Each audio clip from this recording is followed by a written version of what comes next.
Now, the candidate that steps into this position will, of course, be filling the shoes of our current public protector, Thuli Madonsela. Would you say those are quite big shoes to fill? Well, she has defined effectively the role of public protector. It's a little bit like fitting into Nelson Mandela's shoes after he retired. Thabo Mbeki never quite got there.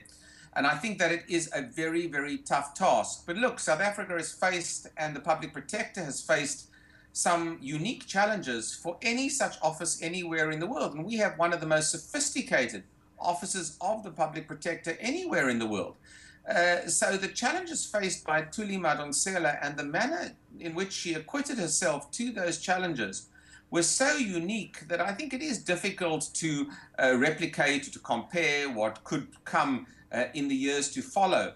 I think her conduct and her demeanor was, of course, particularly relevant. And again, there's a comparison to Nelson Mandela.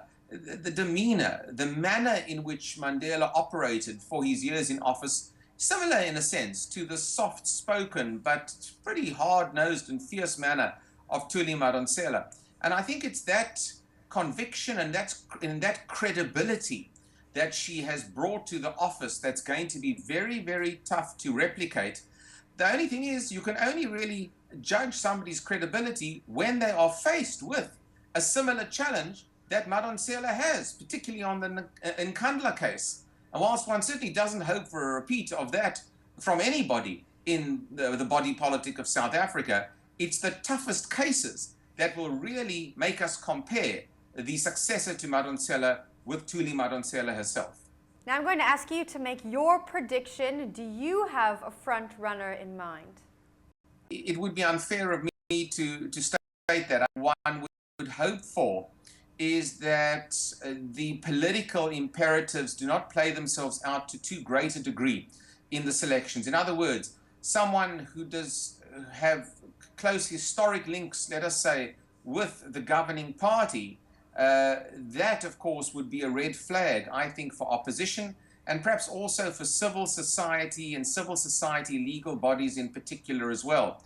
So my own view on this issue is that politics and political history is critical in defining the selection here. And we should keep, of course, party political affiliations out of this particular selection as far as possible.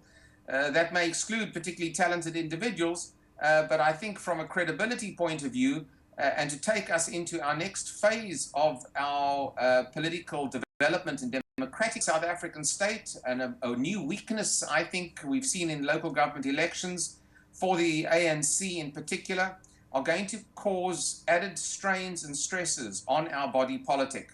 So anyone who has close political affiliations or is seen to be partisan in any way will, I think, damage the office of the public protector. And I think that's the key criteria that one will be looking for, along obviously with the necessary skills across the board for the position.